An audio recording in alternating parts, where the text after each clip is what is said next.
20절에서 22절 우리 세 절의 말씀 함께 한 목소리로 다 같이 읽습니다. 시작. 너희는 사도들과 선지자들의 터 위에 세우심을 입은 자라.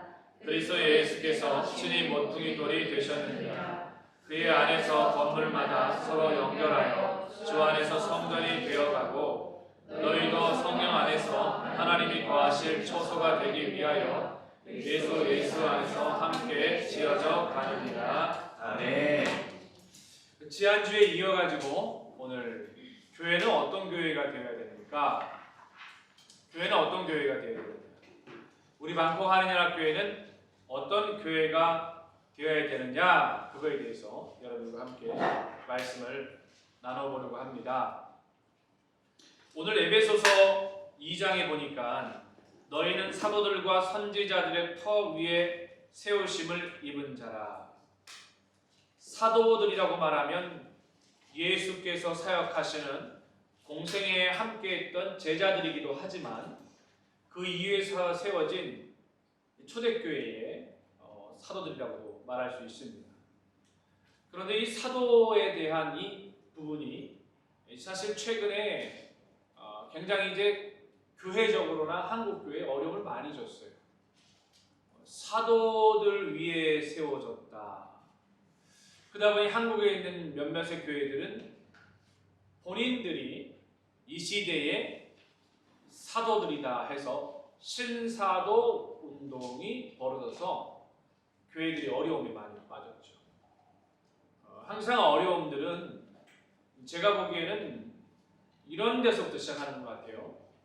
시작은 다시 back to the basic이라고 하는, back to basic이 아니라 back to the basic에서 그 basic은 뭘 말하냐면 예수님이 세워놓으신 베이직, 기본으로 돌아가자라고 하는 초점입니다. 이 예수님으로 돌아가자라고 하는 이 기본 초점으로 시작은 됐는데 보면 결국에는 그거를 감당하고 있는 사람이 우리다라고 할 때 이단이 되어지고 그걸 감당하는 사람은 우리밖에 없다라고 자청하는 사람들이 항상 이단적인 길로 빠지는 것을 보게 되어집니다. 여전히 한국에는 아직도 이 신사도 운동과 관련되어져서 여전히 한국에는 이 신사도 운동과 관련되어진 분들이 굉장히 많은 어려움을 겪고 있고 또 여기에 합류하여 여러 많은 일들을 하는 단체들, 사람들이 많이 있음을 보게 되어져요. 그렇다면 예수님이 말씀하셨던 그 back to the basic이라고 하는 그 베이직 교회는 어떤 곳이 되어져야 되느냐? 다시 말씀드리지만 교회는 예수 그리스도 그분의 반석 위에 세워졌다. 이건 변함이 없어요. 이것이 사람으로 흘러가는 순간에 어려움에 빠지게 되어집니다.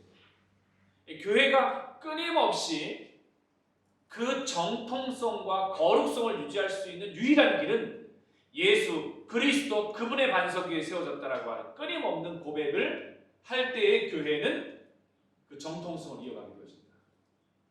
그 반석이 사람으로 옮겨져 가버리고 그 반석이 사람이 인도하는 예배로 옮겨져 가버리고 그 반석이 사람이 전하는 말씀으로 바뀌어져 버리거나 그 반석이 사람들이 행하는 공동체 안에서의 선교로 바뀌어져 버리거나 그렇게 되어져 버리는 문제가 되어집니다. 반석 시작이라고 하는 이 기원의 변함없는 시작은 예수 그리스도다라고 하는 것을 잊지 않고 교회는 끊임없이 나가야 된다. 그래서 방콕 한인연합교회가 하나님의 기뻐 받으시는 하나님의 생명 그 교회 공동체가 되기 위해서는 끊임없이 그러면 우리는 어떻게 해야 되냐? 이 교회가 하나님의 반석 위에 세워지기 위해서 끊임없이 애써야 한다. 오늘 본문에 보면은 에베소서에 굉장히 중요한 말씀을 하는 거예요. 너희는 사도들과 선지자들의 터 위에 세우심을 입었다 말하면 괜히 이 교회가 사도들과 선지자들에 의해 세워졌다라고 말하고 있는데 그 의미가 절대 아니다. 예수 그리스도 위에 교회가 세워져 있다. 그러고 뭐라고 말씀하시냐면 그리스도 예수께서 친히 모퉁이 돌이 되셨느니라. 여러분 교회의 모퉁이 돌이라고 하는 것은 교회의 시작과 기원을 알리는 거죠. 그래서 교회를 건축하고 나면은 교회 좌측이나 오른쪽에 항상 모퉁이 머릿돌을 이렇게 세우죠. 몇 년, 몇 월, 며칠, 언제 교회가 세워졌는지. 그럼 예수님이 왜 모퉁이 돌이 되셨느냐? 모퉁이라고 하는 것은 기준이 아니잖아요. 모퉁이라고 하는 것은 일반적으로 말하면 한쪽 구석에 처해져 있는 거거든요. 그 예수 그리스도께서 왜 이렇게 자처해서 본인을 가리켜서 친히 모퉁이 돌이 되셨다라고 말하는 걸까요? 사람들은 버리고 세상은 버렸지만 예수님께서는 친히 그 모퉁이 돌이 되심으로 교회의 시작과 기원을 알리십니다. 그렇기 때문에 그의 안에서 건물마다 지어져 가야 됩니다. 교회는 그의 안에서 건물마다 지어져 가는 거예요. 여기서 말하는 건물은 성도 한 사람 한 사람이라고 말할 수 있습니다. 예수님 안에서 건물마다, 다른 말로 바꾸면 그의 안에서라는 표현을 예수님 안에서 성도마다 서로 연결하여 주 안에서 성전이 되어져 가는 거예요. 교회가 존재하는 목적은 성전이 되어져 가는 거예요. 좀 아이러니컬하죠? 이미 교회가 아닌가요? 맞습니다.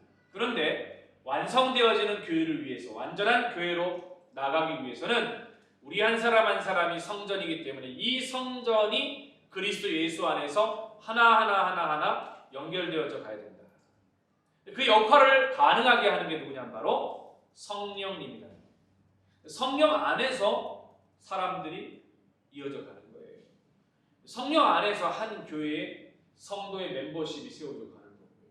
여러분은 아무리 완벽한 시스템을 가지고 있고 완벽한 조직을 가지고 있고 완벽한 세가족 팀을 가지고 있고 완벽한 교회의 시스템을 가지고 있더라도 성령 안에서 연결되어지지 않으면 항상 부족함이 따른다. 성령 안에서 연결되어져. 그러면서 성령 안에서 이렇게 세워져가는 성도 한 사람 한 사람이 종국에는 어떻게 되어지냐? 성령 하나님이 거하시는 곳이 되도록 만듭니다. 어디가? 여러분의 마음에 성령님이 거하실 처소가 되도록 해야 됩니다. 성령님이 여러분 안에 거하실 처소가 되어줘야 됩니다. 그리고 나아가야 될 목표가 나옵니다. 그리스도 예수 안에서 함께 지어져 가야 됩니다. 왜 함께라고 말하는 걸까요? 연약한 사람도 있잖아요. 여러분만한 신앙의 삶을 살지 못하는 사람도 있다니까요. 여러분만한 수준을 기도를 못하는 사람도 있다고요. 여러분만한 신앙의 삶과 섬김과 봉사 못하는 사람이 있어요. 그걸 이해해 줘야죠. 다 내 수준만큼 내가 하는 만큼 그 수준 그러면은 그 교회는 예수님마저도 구하시지 못하는 교회가 되지 않겠어요? 그러면 교회 안에 연약한 사람도 있어요. 아직 세상의 습관을 못 버린 사람들이 있다고요. 아직도 신앙생활 하면서 초보자와 같은 어린아이와 같은 사람이 있는 것이 교회 아니겠어요? 그럼 그 사람들은 어떻게 해야 돼? 서로가 성령 안에서 지어져 가야 되는 거잖아요. 그 사람들 붙잡아 줘야지. 그 사람이 이렇게 세워주면서 가르쳐 줘야지.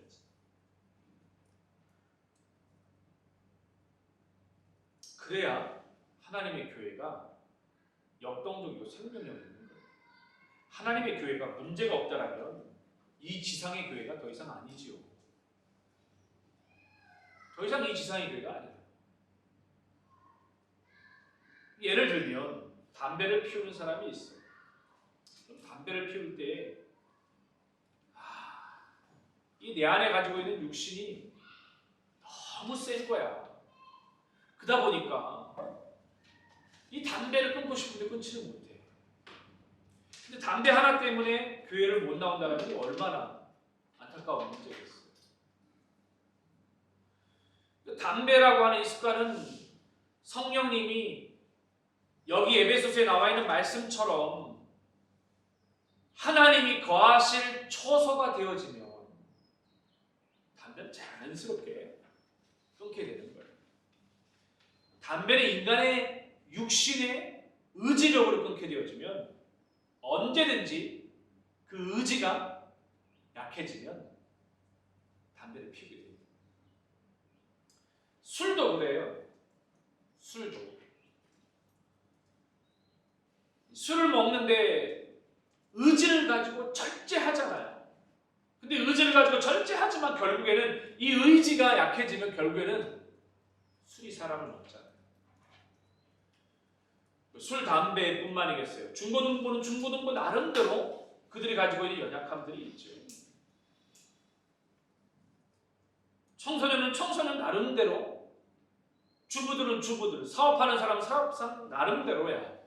그럼 그들은 하나님의 성전 뜰을 밟을 때 마태복음에 나와 있는 것처럼 이미 내 안에 이렇게 또 한 줄 동안 무너지고 하나님의 성전에 오는구나. 그 안에 마음속 내면 세계 안에 갈등을 가지고 나옵니다. 이런 정죄나 이런 생각들은 누가 하면 되느냐? 성령님이 이미 다 하고 계시니 그를 긍휼히 여기고 함께 어떻게 하면 붙잡아 줄 수 있을까? 그리스도 예수 안에서 함께 지어져 간다라고 했는데 함께 지어져 가는 지체가 되어야 됩니다. 방치하는 지체가 되지 말라. 내버려두는 지체가 되지 말라. 함께 지어져 간다라는 마음을 가지고 해야 돼요. 여기 함께 지어져 간다라는 말에 과도한 간섭을 말하는 게 아니야. 함께 지어져 가기 때문에 그때그때마다 조치를 취해주고 교정을 해주고를 말하는 게 아니야. 여기서 함께 지어져 갈 때 어떻게 지어져 가느냐? 성령 하나님의 마음을 가지고 그 마음을 가지고 위로하고 그 마음을 가지고 함께 울어주고 그 마음을 가지고 함께 슬퍼해주고 하라는 거예요. 그러면 교정은 누가 해주느냐? 성령님이 말씀을 통해 깨닫게 하신다. 목회자로 살아가다 보면 늘 답을 해줘야 될 상황이 있어요. 어떤 분들하고 통화를 하다 보면 저를 막 지도하려고 하는 이런 느낌을 받을 때가 있어요. 이렇게 하셔야죠. 그럴 때마다 저도 목회자이기 때문에 마음에 불편한 마음들이 많이 들 때가 있죠. 이렇게 해야지. 이렇게 하셔야죠. 아니요. 생각이 없어서가 아니라 그 순간에도 성령님이 어떻게 하시기 원하시는지를 듣기로 원합니다. 성도들은 바로 해결해 주길 바라고 바로 처리되기를 바라고 바로 조치가 취해지길 바라죠. 바로 조치가 취해져야 될 부분들이 있어. 그건 하드웨어적인 거예요. 그런 하드웨어적인 것은 언제든지 바로 조치를 빨리 취해줘야 돼요. 예를 들면 어제 주차장에 정화조 뚜껑이 똥통이 빠졌어. 그럼 바로 전화 줘야지. 지체하면 돼, 안 돼? 바로 연락 줘야지. 이승원 선생님 바로 연락 오셨어. 바로 조치가 취해져야 돼. 하드웨어적인 것은 바로 조치가 취해져야 된다.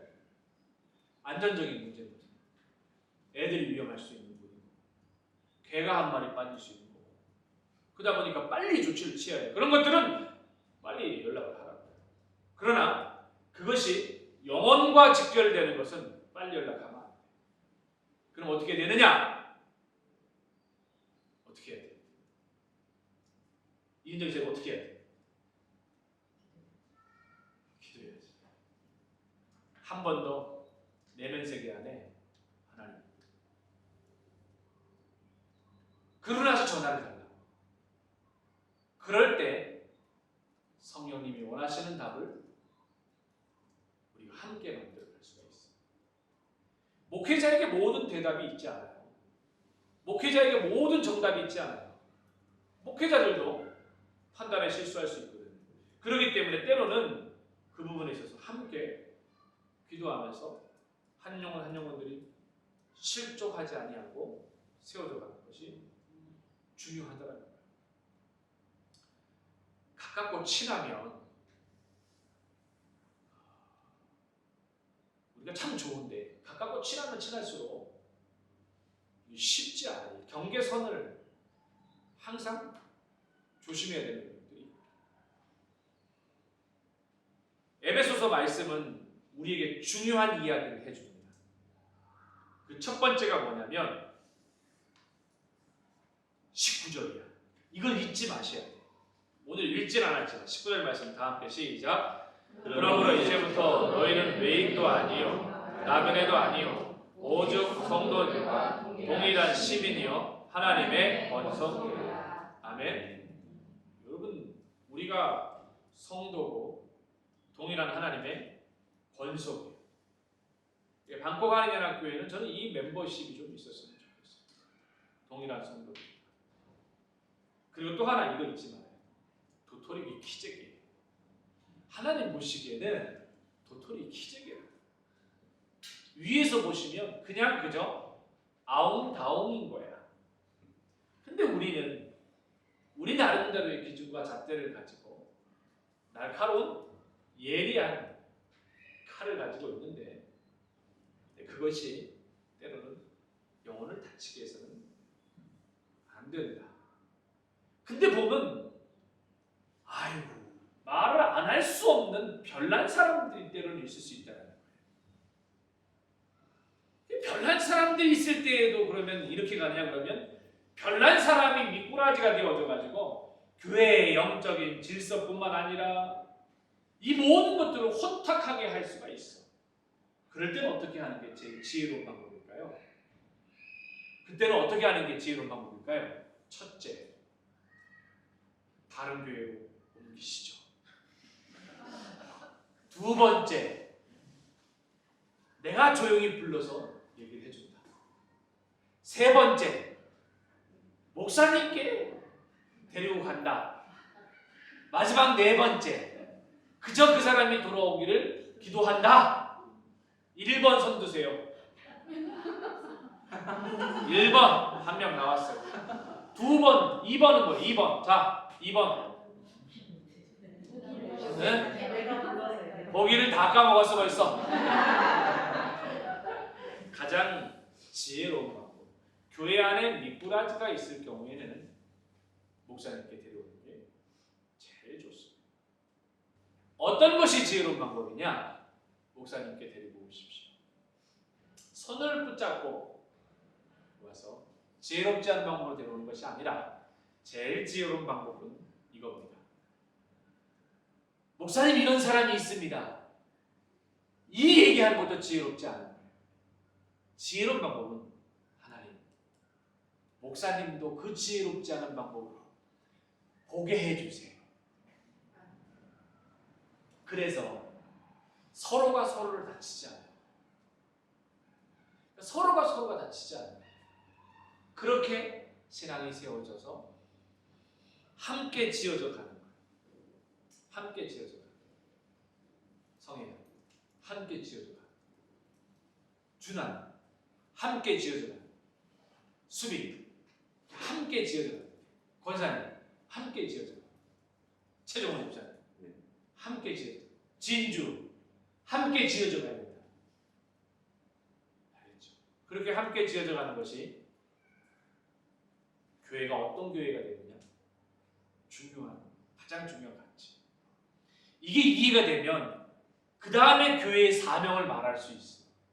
그러니까 이게 이해가 안 되는 가운데 함께 지어져 간다는 것이 이해가 안 되는데 교회의 사명은 예배이고 교회의 사명은 캐리그마, 선교이고 교회의 사명은 디다케, 교육이고 교회의 사명은 디아코니아, 섬김이고 교회의 사명은 코이노니아입니다. 이렇게 말할 수 없다고요. 이 부분에 대해서는 다음 주에 제가 여러분들과 함께 말씀 나누도록 하겠습니다. 따라합시다.